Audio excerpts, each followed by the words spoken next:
मैंने जैसे ही वो हथौड़ी कबाड़ी वाले को दी और उसने उसे संदूक को तोड़ा, तो उसके नज़ारे ने तो मुझे दहला दिया, क्योंकि अंदर से एक साथ ढेर सारे कागज निकल पड़े।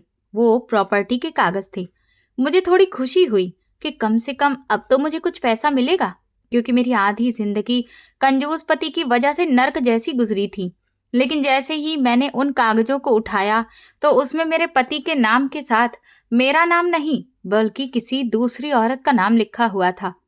मेरे पति की अचानक मौत ने मेरी जिंदगी में एक ऐसा तूफान खड़ा कर दिया था, जिसके रुकने के बाद मेरी चारों तरफ अंधेरा ही पसरा था और सिवाय सन्नाटे के कुछ नहीं था।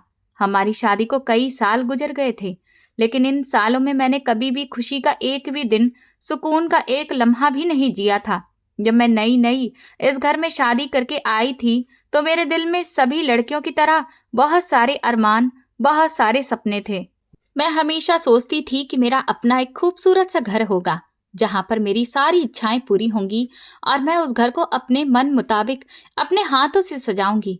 लेकिन मेरे वो सारे सपने इस घर की चौखट को पार करते ही टूट गए थे, क्योंकि मेरा पति बहुत ही ज्यादा कंजूस इंसान था, जिसके लिए पैसे खर्च करना एक बहुत बड़े पाप के बराबर था।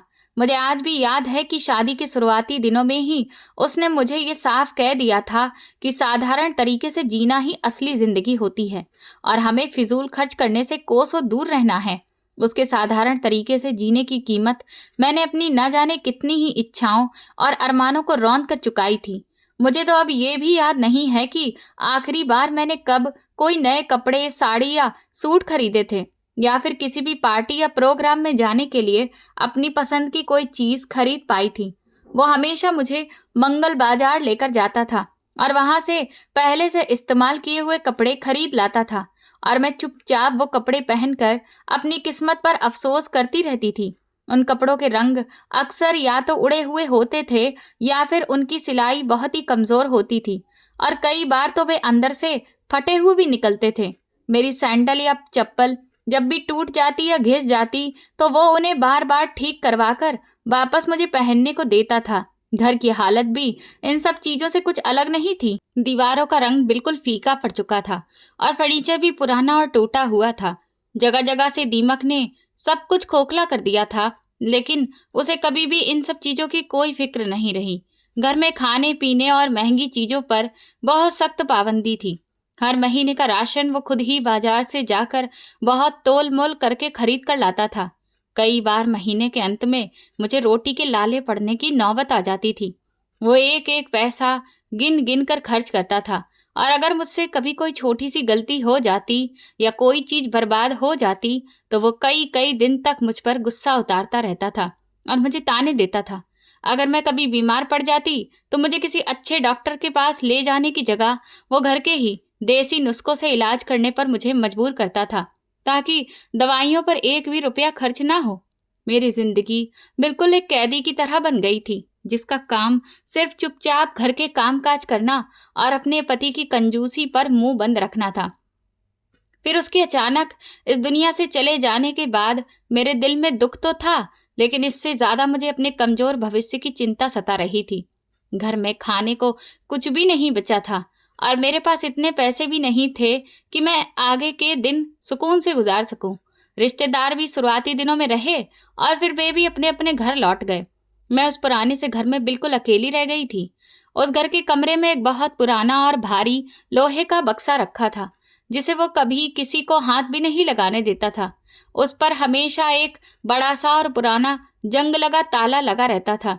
मेरी नज़र में वो सिर्फ एक कबाड़ का डिब्बा था, जिसमें उसके पुराने कपड़े और कुछ बेकार चीजें रखी हुई थी। मैंने फिर फैसला किया कि मैं घर का सारा फालतू सामान और खास तौर पर वो पुराना बक्सा बेचकर कुछ पैसे जमा कर लूं, ताकि आने वाले कुछ दिनों का गुजर बसर हो जाए और मुझे किसी के भी आगे हाथ न फैलाना पड़े। मैं मोहल्ले में रोज आने वाले एक रद्दी वाले को पुराना सामान खरीदने के लिए बुलाया। उसने घर का सारा बेकार सामान इकट्ठा किया। फिर उसकी नज़र उस पुराने बक्से पर पड़ी। उसने बक्से को हिलाकर देखा और मुझसे बोला कि ये लोहा तो काफी वजनदार है और इसके आपको अच्छे पैसे मिल जाएंगे। मैंने तुरंत हाँ कह दिया, क्योंकि मुझे इस वक्त पैसों की बहुत ज़रूरत थी। उसने बक्से को उठाने की बहुत कोशिश की, लेकिन वो कुछ ज्यादा ही भारी था। वो मुझसे कहने लगा कि मैं इसके अंदर का सारा सामान निकाल दूं, ताकि इसे उठाने और बाहर ले जाने में आसानी हो सके। मैंने फिर एक बड़ी सी हथौड़ी उसे लाकर दी, जिसकी मदद से उसने उस बक्से का जंग लगा हुआ ताला तोड़ा। जब ताला टूट गया तो देखा कि अंदर सच में उसके पुराने और फटे हुए कपड़े और कुछ पुरानी किताबें और बेकार के डिब्बे पड़े थे। मैंने वो सारा सामान निकाल कर बाहर फेंक दिया। जब बक्सा बिल्कुल खाली हो गया तो उस आदमी ने उसे दोबारा उठाने की कोशिश की, लेकिन तब भी उसका वजन बहुत ज्यादा था। उसने फिर से बक्से को थोड़ा सा टेढ़ा किया और अंदर से ठोक बजाकर देखने लगा। तभी अचानक उसके हथौड़े की एक जोरदार चोट से बक्से के निचले हिस्से की एक परत टूट गई और अंदर का नजारा देखकर मेरे होश उड़ गए। वो बक्से की आखिरी परत नहीं थी, बल्कि उसके नीचे एक खुफिया तरीके से एक संदूक रखी हुई थी, जिसे बड़ी ही महारत के साथ छुपाया गया था। उस परत के टूटते ही अंदर से वो संदूक निकल आया। फिर हमने उस संदूक को खोला तो उसमें बहुत सारे कागज और छोटी छोटी किताबें जमीन पर गिर पड़ीं। मैंने कांपते हुए हाथों से उन कागजों को उठाया। वो किसी साधारण चीज के कागज नहीं थे, बल्कि प्रॉपर्टी के कीमती कागजात लग रहे थे। इसके साथ ही हिसाब किताब की दर्जनों किताबें भी रखी थीं। मेरी आंखें ये सब देखकर फटी की फटी रह गईं और मेरा दिल जोर जोर से धड़कने लगा। वो शख्स जो सारी जिंदगी एक एक पैसे का मोहताज बनाकर रखता था, उसने मुझे कभी एक नई साड़ी तक नहीं दिलाई, जिसने मेरी सारी इच्छाओं को मिट्टी में मिला दिया। वो दरअसल लाखों करोड़ों का मालिक था। उस सब में दर्ज रकम को देखकर मेरा सर ही चकराने लगा था।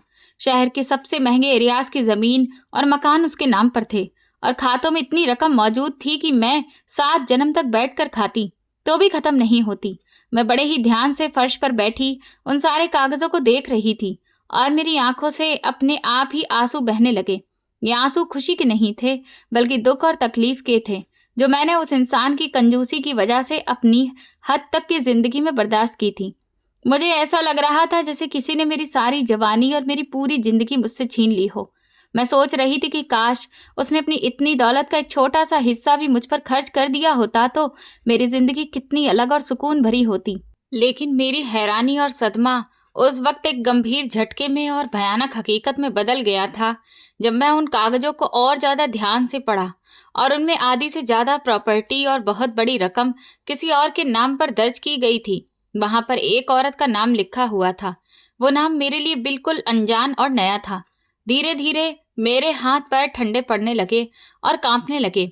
मैं जिस इंसान को सिर्फ कंजूस और जालिम इंसान समझती थी, वो मुझे धोखा भी दे रहा था। मेरे दिमाग में सवालों का एक भयंकर तूफान खड़ा हो गया कि आखिर ये औरत है कौन, जिसके लिए मेरे पति ने मुझे सारी जिंदगी पुराने और उतरे हुए कपड़े पहनाए हैं, मुझे एक एक पैसे के लिए मोहताज रखा और खुद भी भिखारी जैसी ही जिंदगी बिताई है।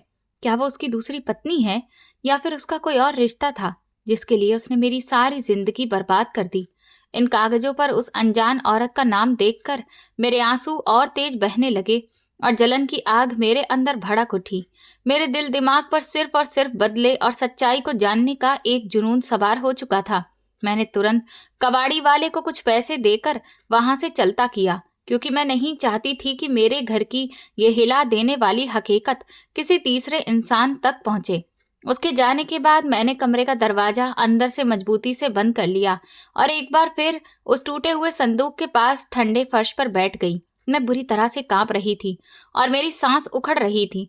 कमरे में उस पुराने लोहे और जंग की अजीब सी बदबू फैली हुई थी जो मेरा दम घोट रही थी। वे कीमती कागज फर्श पर मेरे सामने ही बिखरे पड़े थे, जिन पर उस अनजान औरत का नाम था। हर बार मेरी नजर जब भी उस नाम पर पड़ती तो मुझे बहुत गुस्सा आने लगता। मैं अपने कांपते हाथों से उस बक्से की खुफिया परत के अंदर और भी तलाशी लेने लगी कि कहीं ऐसा तो नहीं कि वहां और भी कुछ छुपा हो। मुझे ऐसा लग रहा था जैसे कि उस परत के नीचे ना जाने कितने बिच्छू छुपे बैठे हैं जो मुझे डंक मारने के लिए बेताब हैं। मेरी उंगलियां उस परत के कोने और एक एक हिस्से को टटोल रही थी। अचानक मेरा हाथ एक पुराने कपड़े की पोटली से टकराया।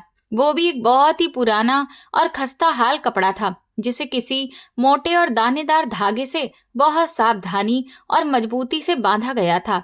मैंने तेजी से उस धागे को खींचकर तोड़ा और उस कपड़े की परत को खोल दिया। उसके अंदर बहुत सारे पुराने लेटर्स का ढेर मौजूद था।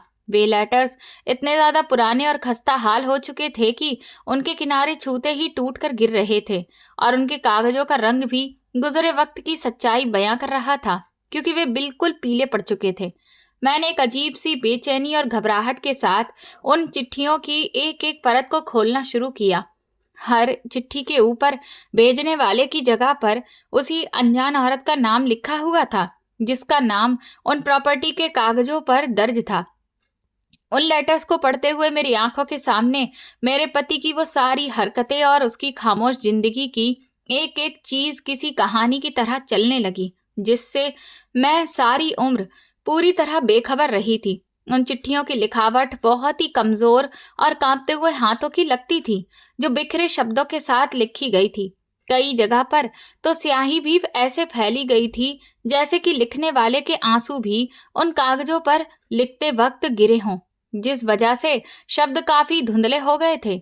मैंने एक एक करके वे सारे लेटर्स सावधानी से पढ़ने शुरू किए थे।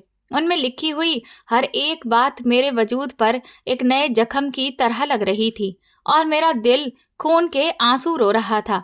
उन चिट्ठियों में किसी भयंकर किस्म की मजबूरी, बहुत गरीबी और जानलेवा बीमारी का जिक्र बार बार किया जा रहा था। वो औरत मेरे पति को लिख रही थी कि उसके पास अपने इलाज के लिए 1 रुपया भी मौजूद नहीं है, और उसकी बीमारी दिन ब दिन उसके शरीर को अंदर ही अंदर खोखला करती जा रही थी।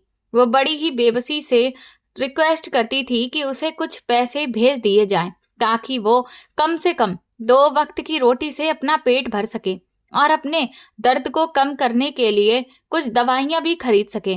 उसमें भूख, गरीबी और मौत के साए की एक ऐसी खौफनाक दास्तान लिखी थी कि अगर वो कोई साधारण दिन होता तो शायद मेरा दिल पिघल जाता और मैं उस औरत के लिए भगवान से प्रार्थना भी करती। लेकिन उस वक्त मेरे दिल पर सिर्फ धोखा और जलन ही छाई हुई थी।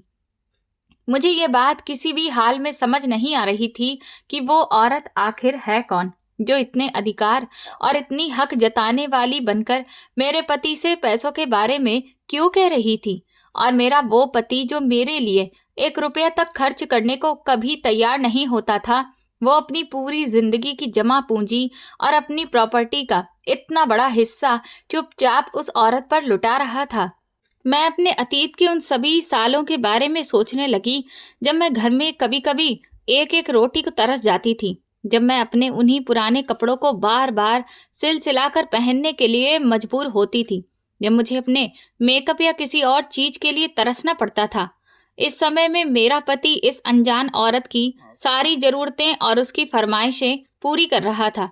उन चिट्ठियों के एक एक शब्द को पढ़कर मुझे ऐसा महसूस हो रहा था जैसे मेरे पति और उस औरत के बीच में कोई बहुत ही गहरा रिश्ता हो, जिसे दुनिया की नजरों से पूरी तरह छुपा कर रखा गया था। मैंने उन चिट्ठियों के जो लिफाफे थे उन्हें भी उलट पलट कर ध्यान से देखना शुरू किया, ताकि मुझे उस औरत के रहने का कोई भी एड्रेस या कोई सुराग मिल सके। हर लिफाफे की परत पर एक ही एड्रेस दर्ज था, और वो एक बहुत ही दूर दराज के पिछड़े इलाके का पता था। वो कोई ऐसा वीरान गांव या कोई छोटा सा कस्बा रहा था जिसका नाम भी मैंने अपनी पूरी जिंदगी में इससे पहले कभी नहीं सुना था, और मेरे उलझे हुए दिमाग में अजीबो गरीब और खौफनाक ख्याल आने लगे कि शायद मेरे पति ने मेरी पीठ पीछे वहां पर कोई दूसरी शादी कर रखी थी, और वो औरत दरअसल उसकी दूसरी और खुफिया पत्नी थी, जिसे उसने दुनिया की नजरों से बचाकर दूर किसी अनजान वीरान गांव में छुपा कर रखा था। या फिर शायद वो उसके जवानी के दिनों की कोई पुरानी प्रेमिका थी, जिसकी मोहब्बत में वो इस कदर अंधा और दीवाना हो चुका था कि उसने अपनी पत्नी की जिंदगी को जानबूझकर नरक जैसा बना दिया था और अपनी सारी दौलत चुपचाप अपनी प्रेमिका के कदमों में लुटा रहा था। मैं जितना ज्यादा इन सब बातों के बारे में सोच रही थी, मेरा दिमाग उतना ही बुरी तरह से उलझता जा रहा था और मेरा गुस्सा बेकाबू होता जा रहा था। उन सभी चिट्ठियों में कहीं भी उस औरत ने अपने रिश्ते को साफ शब्दों में बयां नहीं किया था। वो बस अपनी दर्द भरी कहानी और पैसों को लेकर बार बार पूछताछ कर रही थी। मैंने एक लंबी और गहरी सांस ली और फिर उन सभी कागजों को एक साथ समेटा और उन्हें सावधानी से अपने पुराने बैग में डाल लिया। मैं किसी भी हाल में इस मामले को ऐसे ही अधूरा नहीं छोड़ सकती थी। मेरे दिल ने फिर फैसला कर लिया कि मैं उस अनजान औरत को हर हाल में ढूंढ कर ही रहूंगी, चाहे फिर अपने इस मकसद को पूरा करने के लिए मुझे दुनिया के किसी भी कोने में क्यों न जाना पड़े।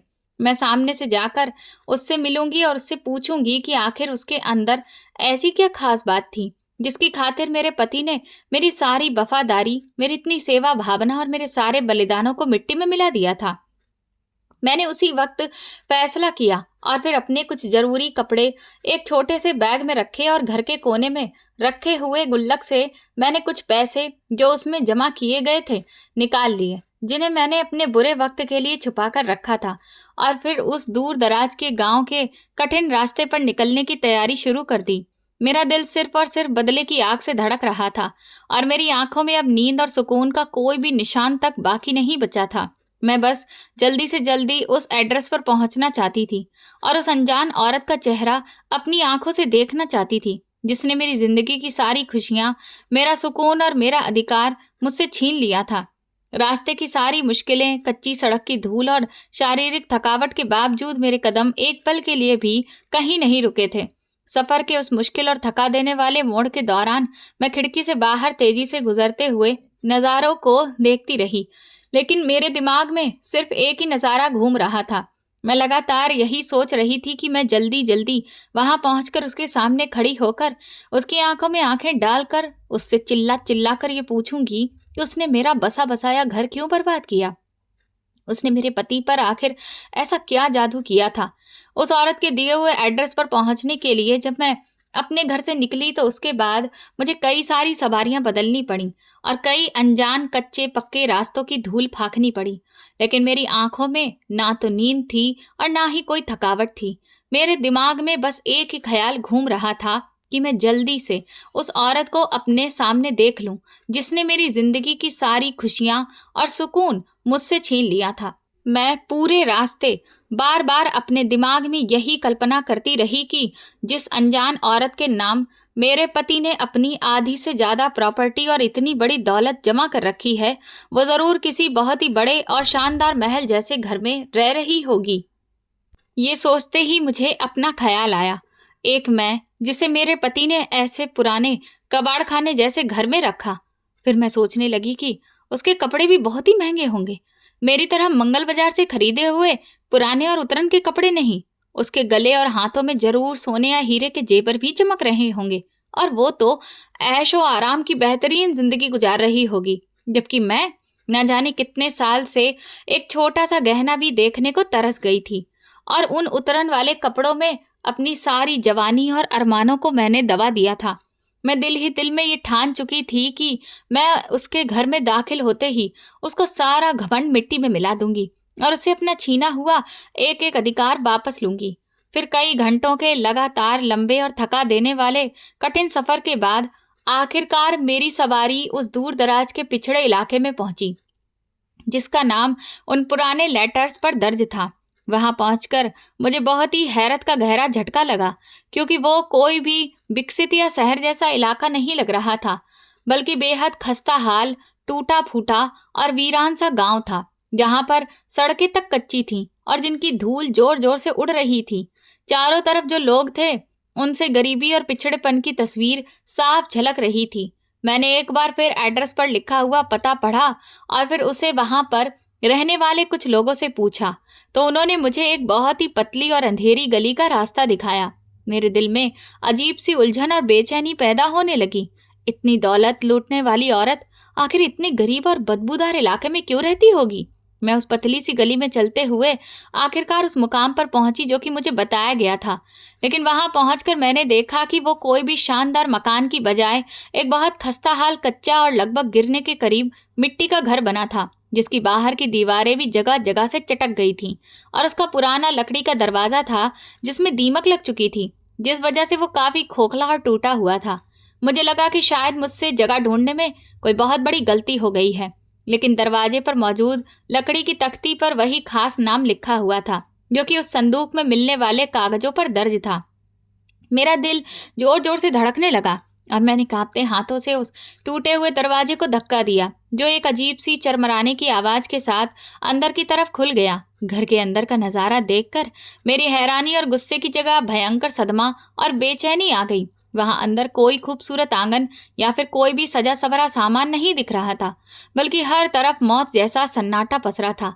आंगन के कोने में एक पुरानी और टूटी हुई चारपाई बिछी थी, जिस पर एक गरीब सी बिना किसी हरकत के औरत पड़ी थी। मैं धीरे धीरे उस चारपाई के पास गई तो देखा कि वो बहुत ही कमजोर और हड्डियों का ढांचा बनी हुई थी, जिसकी आंखें अंदर की तरफ धसी हुई थीं और उसका चेहरा लंबी बीमारी और शायद खाना ठीक से ना मिलने की वजह से पूरी तरह से सफेद पड़ चुका था। उसके शरीर पर जो कपड़े थे वो मेरे पुराने कपड़ों से भी ज्यादा फटे हाल लग रहे थे। कमरे में चारों तरफ देसी जड़ी बूटियों की खाली शीशियां और एक अजीब सी बू फैली हुई थी। मैं उस नज़ारे को देखकर पत्थर हो गई। मेरा दिमाग ये मानने को तैयार नहीं था कि वही औरत है जिसके पास मेरे पति की लाखों की प्रॉपर्टी और बैंक का सारा पैसा मौजूद है। मैंने सोचा कि शायद ये कोई और है, वो औरत जिसकी मुझे तलाश है। वो तो कहीं और ही रहती होगी। मेरे कदमों की आहट सुनकर उस बीमार औरत ने बड़ी मुश्किल से अपनी गड्ढों में धसी आंखें खोली और फिर मेरी तरफ एक अजीब सी बेबसी और उम्मीद भरी नजरों से देखा। उसकी सांसें बहुत तेज चल रही थीं, जो कि उखड़ भी रही थीं, और वो कुछ बोलने की कोशिश कर रही थी, लेकिन कमजोरी की वजह से उसकी आवाज गले से बाहर नहीं निकल रही थी। मैंने अपने अंदर के सारे गुस्से और उलझन को एक तरफ किया और बड़े ही शांत अंदाज में उससे पूछा कि क्या तुम वही औरत हो जिसका नाम प्रॉपर्टी के कागजों पर लिखा है? उसने बड़ी मुश्किल से हाँ में सिर हिलाया, जिसे सुनकर मेरा सब्र जवाब दे गया और मैंने बिना कुछ सोचे समझे उसे बता दिया कि मैं उस आदमी की पत्नी हूँ जिससे तुम इतने सालों से चिट्ठियों के जरिए पैसे मांगती रही हो और जिसने अपनी आधी प्रॉपर्टी तुम्हारे नाम पर कर रखी थी। उस बीमार औरत की आंखों में एकदम से चमक आ गई और उसने कांपते हुए अपने पतले हाथों को मेरी तरफ बढ़ाने की कोशिश की। वो बड़ी ही कमजोर और कांपती आवाज में पूछने लगी कि वो कैसा है, क्या उसने तुम्हारे हाथों मेरे लिए कोई चिट्ठी भिजवाई है? उसकी इस बात ने मेरे सीने में लगी गुस्से की आग को और भड़का दिया। मैंने सख्त होकर जवाब दिया कि वो अब इस दुनिया में नहीं रहा और उसकी मौत को समय हो चुका है। मैंने सोचा था कि ये सुनकर वो परेशान हो जाएगी या मुझे झूठी हमदर्दी हासिल करने के लिए रोने का कोई ड्रामा करेगी, लेकिन वो मेरे शब्द सुनते ही एकदम से बेहाल हो गई और फिर उसके गले से एक भयानक और दिल चीर देने वाली चीख निकली, जिसमें मैं बुरी तरह से घबरा गई। उसकी चीख ने उस खस्ताहाल और अंधेरे कमरे की हर एक दीवार को हिलाकर रख दिया और मेरी सोचने समझने की क्षमता कुछ पलों के लिए बिल्कुल सुन्न पड़ गई। ढांचा बनी हुई वो औरत पागलों की तरह अपने बिस्तर पर तड़पने लगी और उसकी धसी हुई आंखों से आंसू बह निकले। उसका वो कमजोर शरीर दुख की तकलीफ से बुरी तरह से कांप रहा था और वो अपने सूखे हाथों से अपने चेहरे और सीने को पीट रही थी। मैं जो कुछ देर पहले तक गुस्से और बदले की आग लिए उसके सामने खड़ी थी, उसके इस तरह के रिएक्शन को देखकर सदमे में आ गई। मुझे समझ ही नहीं आ रहा था कि इतनी दौलत लूट लेने वाली ये औरत मेरे पति की मौत पर इतना ज्यादा शोक क्यों जता रही है। उसकी हालत देखकर ऐसा लग रहा था जैसे किसी ने उसके शरीर से उसकी आत्मा को खींच लिया हो और वो औरत जैसे एक कदम मौत की तरफ बढ़ा रही हो। वो रोते रोते अचानक अपनी टूटी चारपाई से नीचे गिर पड़ी और घुटनों के बल रेंगती हुई कमरे के दूसरे कोने की तरफ बढ़ने लगी, जहां पर मिट्टी की कच्ची दीवार पर एक पुराना सा कपड़ा लटक रहा था। उसने अपने कांपते हाथों से उस कपड़े को हटाया। उसके पीछे दीवार में एक छोटा सा कोना बना था, जिसमें एक बहुत ही पुरानी और धुंधली सी तस्वीर रखी थी। उसने वो तस्वीर निकाली और पागलों की तरह उसे अपने सीने से लगा लिया और फिर से जोर जोर से रोने लगी। उसकी आवाज में इतना दर्द था कि मेरा पत्थर दिल भी एक लम्हे के लिए पिघलने लगा। मैं धीमे धीमे से चलती हुई उसके पास आई और झुककर उस तस्वीर को देखने की कोशिश की। तस्वीर बहुत ही पुरानी थी और उसके किनारे भी फट चुके थे, लेकिन फिर भी उसमें मौजूद चेहरों को बड़ी आसानी से पहचाना जा सकता था।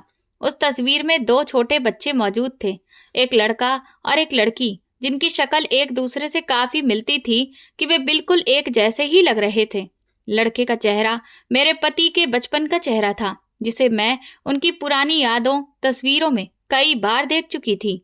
लेकिन उसके साथ खड़ी हुई वो लड़की मेरे लिए बिल्कुल अजनबी थी। मैंने उलझन के साथ उससे पूछा कि ये तस्वीर किसकी है और उस तस्वीर में मेरे पति के साथ ये लड़की कौन है? मेरी बात सुनकर उसने अपने आंसुओं से भीगा चेहरा ऊपर उठाया और फिर बड़ी ही बेबसी से मेरी तरफ देखा।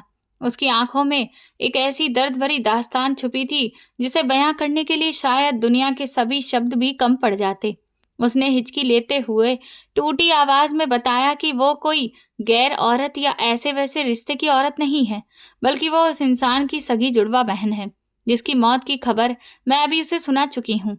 ये सुनते ही मेरे पैरों तले से जमीन निकल गई और मुझे एक जोरदार झटका लगा, जैसे किसी ने मेरे सिर पर भारी हथौड़ा मार दिया हो। वो हंसते हुए रोते हुए मुझे अपनी और मेरे पति की वो दर्दनाक कहानी सुनाने लगी, जिससे मैं और शायद ही सारी दुनिया पूरी तरह बेखबर थी। उसने बताया कि वे दोनों जुड़वा भाई बहन थे और एक दूसरे की जान थे। वे बचपन में एक ही थाली में खाते थे और एक दूसरे के बिना एक पल भी नहीं रह सकते थे। लेकिन जवानी की दहलीज पर कदम रखते ही उनके लालची और जालिम रिश्तेदारों ने पारिवारिक जमीन जायदाद पर पूरा कब्जा करने के लिए बड़ी ही घिनौनी और खौफनाक साजिश रची। उन्होंने इस बेगुनाह मासूम लड़की के चरित्र पर एक ऐसा झूठा और शर्मनाक इल्जाम लगाया जिसने पूरे परिवार में हंगामा खड़ा कर दिया और हर तरफ बदनामी फैल गई। परिवार की इज्जत और झूठी शान की आड़ में उसके अपने सगे माँ बाप और बिरादरी के पंचायत वालों ने बिना किसी ठोस सबूत के उसे मुजरिम साबित कर दिया और उसे हमेशा के लिए घर से बेदखल करके निकाल दिया। उसने रोते हुए बताया कि उसे काली और अंधेरी रात जब उसे धक्के देकर घर की दहलीज से निकाला जा रहा था, उसका जुड़वा भाई यानी कि मेरा पति ही वो एकमात्र इंसान था जो उसकी बेगुनाही पर पूरी तरह भरोसा कर रहा था और उसके लिए पूरे परिवार और दुनिया से लड़ पड़ा था। लेकिन पारिवारिक दबाव और बिरादरी के सख्त फैसलों के सामने उसकी एक भी नहीं चली और उसे भी चुप करवा दिया गया। वो तूफानी रात जब रोती बिलखती हुई दर दर की ठोकरें खाती वो एक अनजान और वीरान गांव में आसरा लेने पहुंची, तो उसके भाई ने उसे ढूंढ निकाला और अंधेरे में उसके सिर पर हाथ रखकर एक वादा किया। उसने अपनी बहन की कसम खाकर कहा था कि चाहे दुनिया इधर की उधर हो जाए और चाहे उसे अपनी जान ही क्यों न देनी पड़े, वो अपनी बहन को कभी अकेला नहीं छोड़ेगा और उसके छीने हुए अधिकारों के बदले में उसे इतना पैसा और इतनी इज्जत देगा कि वो कभी किसी की मोहताज नहीं रहेगी। उस औरत ने अपने फटे हुए कपड़ों से आंसू पोंछते हुए बताया कि बीते सालों में जब वो एक अनजान जानलेवा बीमारी से लड़ रही थी जिसके इलाज के लिए बहुत सारे पैसों की जरूरत थी, तो वो गरीबी की चक्की में पिस रही थी। इस तरह के हालातों में उसका वही जुड़वा भाई उसका एकमात्र सहारा था। तब अपने वादे को निभाते हुए हर महीने उसके महंगे इलाज और गुजर बसर के लिए पैसे भेजता था। उसने अपनी दिन रात की मेहनत की कमाई से बनाई हुई आधी प्रॉपर्टी भी सिर्फ इसलिए उसके नाम पर कर दी थी ताकि अगर उसे कुछ हो जाए तो उसकी बीमार और लाचार बहन दर दर की ठोकरें ना खाए और कम से कम अपना पेट पाल सके। ये पूरा राज और परिवार की साजिश की सच्चाई सुनकर मेरा दिमाग सुन्न हो गया और मेरी सोचने समझने की क्षमता जैसे जवाब दे गई। वो इंसान जिसे मैं जिंदगी भर एक कंजूस, जालिम और बेदर्द इंसान समझती रही, वो मुझे और खुद को सारी जिंदगी की आड़ में पीस पीस कर जीने के लिए मोहताज करता रहा। वो दरअसल एक रखवाला था, एक बहुत अच्छा भाई था जिसने अपनी बहन की इज्जत और उसकी सांसों को बचाने के लिए अपनी सारी इच्छाएं और खुशियों को बेरहमी से मिटा दिया। मेरे दिमाग में अतीत के वो सारे नज़ारे एक फिल्म की तरह चलने लगे, जब सर्दियों की ठिठुरती हुई रातों में वो एक पुराना और फटा हुआ कंबल ओढ़कर सो जाता था, लेकिन नया कंबल खरीदने से मना कर देता था। वो खुद पुराने और उतरे हुए कपड़े इसलिए पहनता था ताकि वो अपनी बीमार और ठुकराई हुई बहन के इलाज के लिए एक एक पैसा बचा सके। मुझे याद आया कि एक बार उसके जूते का तलवा पूरी तरह से घिस गया था और उन्हें फेंकने की जगह उसने मरम्मत कराकर पहनना शुरू कर दिया था। वो मुझे इसलिए कम खर्च करने पर मजबूर करता था और हर एक चीज का हिसाब मांगता था, क्योंकि उसे अपनी बहन की जिंदगी बचाने वाली महंगी दवाइयों और उसकी बाकी जरूरतों के लिए पैसे इकट्ठा करने होते थे। उसने सारी जिंदगी अपने सीने में इस राज का बोझ बहुत अकेले उठाया और कभी मुझ पर जाहिर नहीं होने दिया कि वो किस बलिदान और मजबूरी से गुजर रहा है। वो मेरी कड़वी बातें और मेरे ताने चुपचाप सुन लेता था, लेकिन उसने कभी भी अपने वादे को नहीं तोड़ा। उसके चेहरे पर पड़ी हुई झुर्रियां और उसकी आंखों में मौजूद बेगुनाही की गवाही मुझे अंदर तक कचोट रही थी। मुझे याद आने लगा कि कैसे जब भी मैं उससे बहस करती थी और उसे दुनिया का सबसे बुरा पति कहती थी, तो उसकी आंखों में अजीब सी उदासी छा जाती थी। लेकिन वो कभी भी अपने पक्ष में एक शब्द भी नहीं बोलता था। उसने अपने ऊपर लगने वाले हर एक इल्जाम, हर एक ताने को चुपचाप बर्दाश्त किया, सिर्फ इसलिए कि उसकी बहन जिंदा रह सके।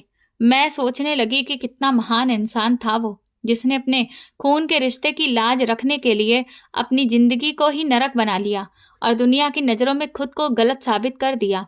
वो रात को जाग जाग कर हिसाब किताब लिखता था और मैं सोचती थी कि वो अपनी दौलत गिनकर खुश होता है। लेकिन सच्चाई ये थी कि वो अपनी बहन की दवाइयों और उसके गुजर बसर का हिसाब लगाता था, ताकि उसकी जिंदगी का पहिया चलता रहे। उस बीमार औरत के रोने की आवाज़ मेरे कानों में बहुत तकलीफ दे रही थी। वो मुझसे बार बार उसके आखिरी वक्त के बारे में पूछ रही थी कि जब उसकी जान निकली तो क्या उसने अपनी इस बदकिस्मत बहन को याद किया था? क्या उसने कोई आखिरी चिट्ठी उसके लिए छोड़ी थी? उसके इन मासूम सवालों ने मेरे दिल के टुकड़े कर दिए थे।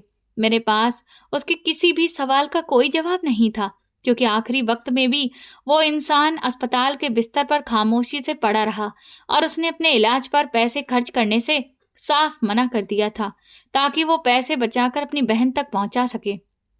मैं कितनी बार उसे मजबूर करती थी कि वो अपनी सेहत का ख्याल रखे, लेकिन वो हमेशा यही कहता था कि उसकी ज़िंदगी से ज़्यादा किसी और की ज़िंदगी ज़रूरी है।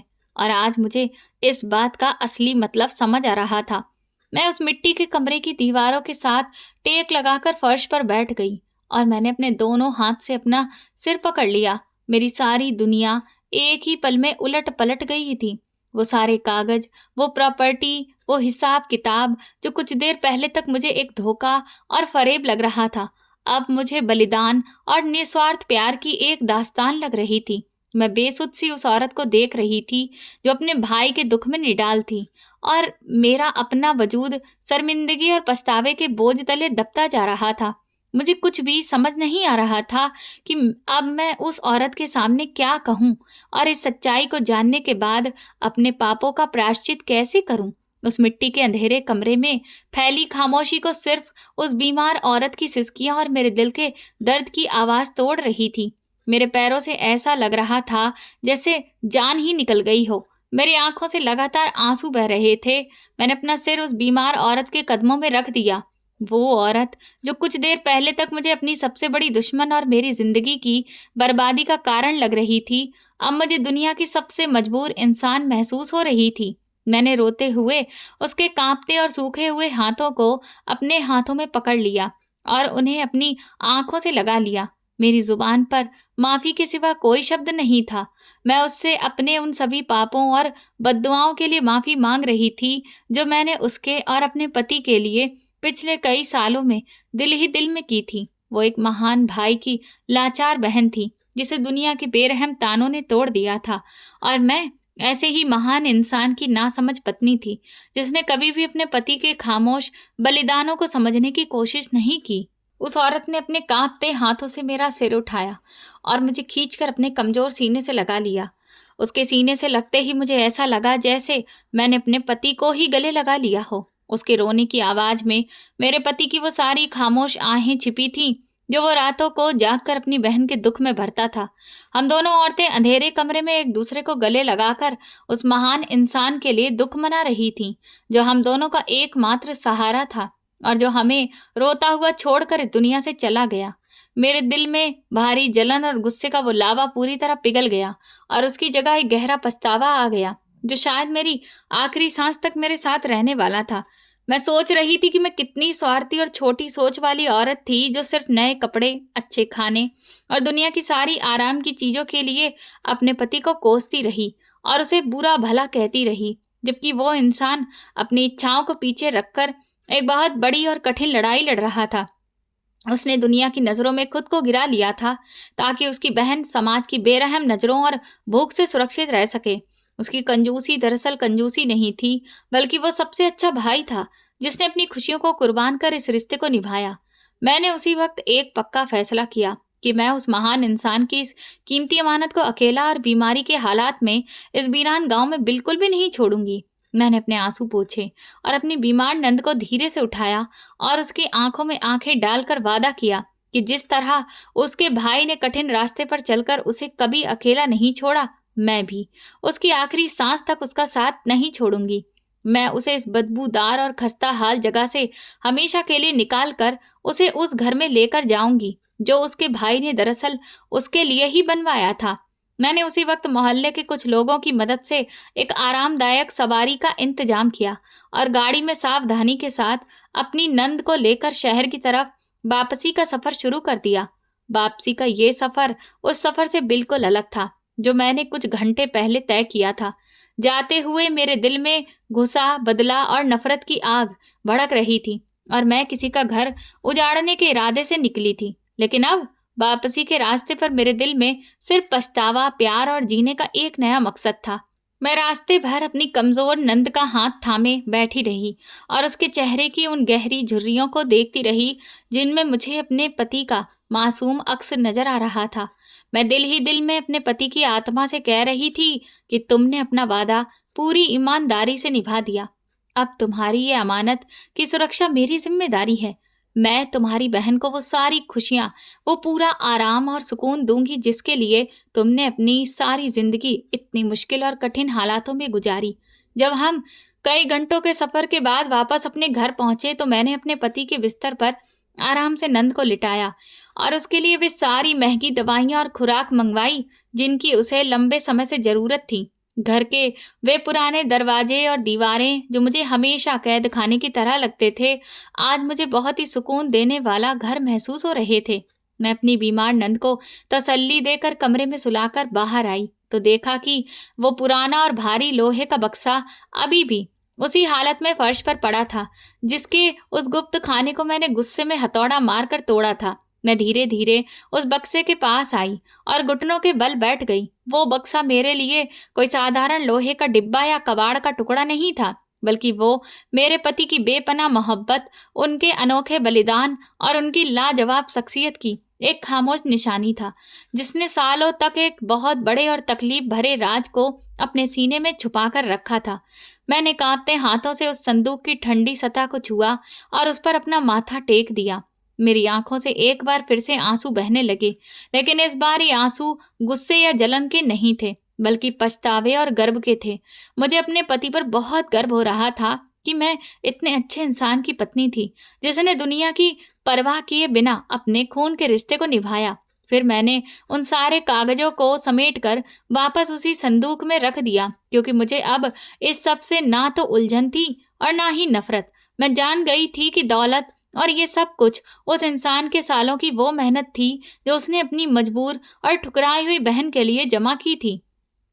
मैंने ये भी फैसला कर लिया था कि मैं अपनी नंद की सेवा बहुत अच्छे से करूंगी और इस संदूक को अपने पास एक यादगार के तौर पर सुरक्षित रखूंगी ताकि कभी भी अगर मेरे दिल में दुनियादारी का लालच, शिकायत या नासमझी का एहसास पैदा हो तो ये पुराना और टूटा हुआ बक्सा मुझे मेरे पति की इतनी बड़ी कुर्बानी की याद दिलाता रहे और मुझे बार बार ये सबक सिखाता रहे कि असली दौलत नए और चमकदार कपड़े या आलीशान मकान नहीं होते, बल्कि खून के रिश्तों की इज्जत करना होता है और उनके लिए खामोशी से खुद को मिटा देना ही सबसे बड़ा धर्म होता है।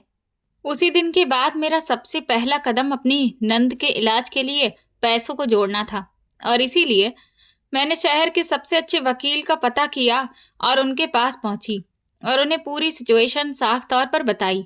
उन्होंने मुझे तसल्ली दी कि इस प्रॉपर्टी पर अब साफ तौर पर आपका और आपकी नंद का अधिकार है, इसलिए इसे आप जिस तरीके से चाहे इस्तेमाल कर सकती हैं। ये सुनकर मुझे सच में सुकून मिला और फिर कुछ महीनों की मेहनत मशक्कत के बाद जब कानूनी तौर पर मैं और मेरी नंद उसके हकदार हो गए तो मैंने बैंक की जमा रकम में से कुछ पैसे निकाल कर सबसे पहले दूसरे और अनजान शहर में जाकर किराए पर कमरा लिया। मुझे अपना वो यादों का घरौंदा छोड़ना पड़ा क्योंकि मैं अपनी नंद का इलाज करवाना चाहती थी, उसे एक नया जीवन देना चाहती थी। लेकिन मुझे डर था कि अगर मैं अपने घर में रही तो वहां पर मेरे ससुराल वालों को इस बात की भनक पड़ जाएगी कि मेरी नंद वापस आ चुकी है और फिर वो लोग और बिरादरी वाले मुझ पर दबाव बनाएंगे कि मैं उसे अपने घर से निकाल दूं और मैं उसका इलाज भी इस तरह से नहीं करवा सकती थी। इसीलिए मैंने सोचा कि बेहतर यही होगा, जब तक मेरी नंद का इलाज चलेगा मैं कहीं अनजान शहर में किराए पर रहूंगी, जिस किसी को भी मेरे बारे में कोई भनक ना पड़े कि मैं कहाँ और किसके साथ रह रही हूँ। मैंने एक खूबसूरत जगह पर किराए का कमरा लिया जहाँ आसपास हरियाली हो, पार्क हो, ताकि वहाँ का माहौल हमें सकारात्मक ऊर्जा दे सके। क्योंकि मेरा मानना ये था कि अगर घर बेहतर जगह पर होगा और वहाँ सकारात्मकता होगी तो मेरी नंद अपनी बीमारी से और भी जल्दी रिकवर कर पाएगी। मैंने अपनी नंद के कमरे को बहुत ही खूबसूरत रंगों से पेंट कराया ताकि उन्हें उस कमरे में अच्छा लगे। इसके साथ ही बहुत खूबसूरत चीज़ों से मैंने उस कमरे को सजाया। वो कमरा उस घर का सबसे हवादार कमरा था। इसके बाद मैं उसे शहर के सबसे अच्छे डॉक्टर के पास लेकर गई, जिसने नंद के बहुत सारे चेकअप किए। उन्होंने कहा कि मेरी नंद की जो भी गंभीर बीमारी है वो ठीक तो हो जाएगी, लेकिन उसमें थोड़ा सा समय लगेगा और ये बीमारी सिर्फ दवाइयों से ही नहीं बल्कि एक अच्छी जीवन शैली और संयमित खान पान से ज़्यादा जल्दी ठीक होगी।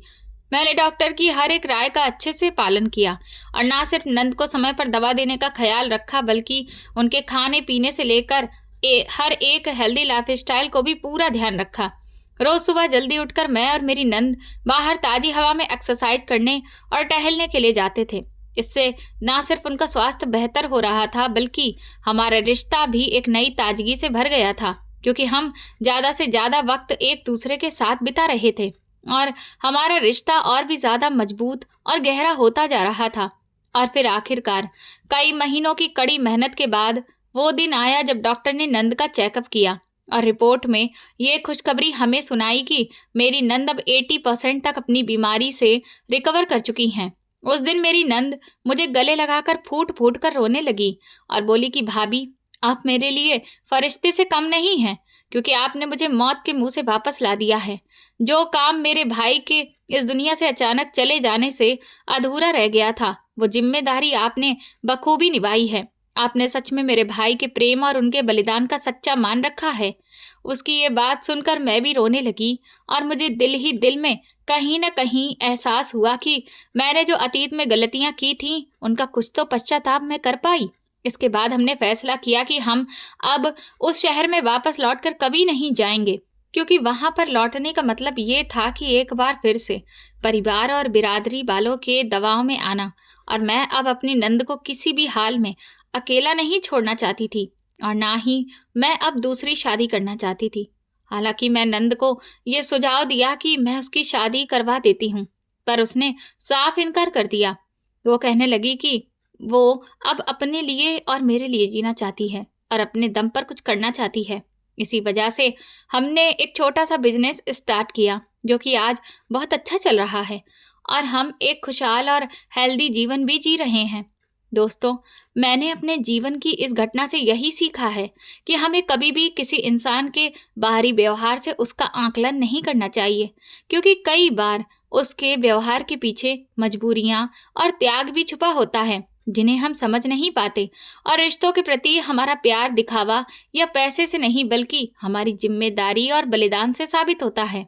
साथ ही ये भी समझ आता है कि बिना पूरी सच्चाई जाने किसी पर शक करना या नफरत करना गलत हो सकता है, क्योंकि सच सामने आने पर पछतावे के सिवा कुछ भी नहीं बचता। दोस्तों, आप किस शहर से हमारी कहानी सुन रहे हैं और आपको ये कहानी पसंद आई हो तो कमेंट करके बताएं। इस वीडियो को लाइक करें, शेयर करें और हाइप दें। साथ ही चैनल को सब्सक्राइब करना ना भूलें। और अगर आपको मेरी मेहनत पसंद आई हो तो मुझे सुपर थैंक्स देकर अपना प्यार और सपोर्ट ज़रूर दिखाएं, ताकि मैं आपके लिए ऐसी ही शानदार कहानियाँ लाती रहूँ। ये कहानी पूरी तरह से काल्पनिक है। इसमें दिखाए गए सभी पात्र, घटनाएं और स्थान सिर्फ मनोरंजन के उद्देश्य से रचे गए हैं। इसका वास्तविक जीवन या किसी भी व्यक्ति से कोई संबंध नहीं है। अगर कोई समानता पाई जाती है तो वो मात्र संयोग होगा। धन्यवाद।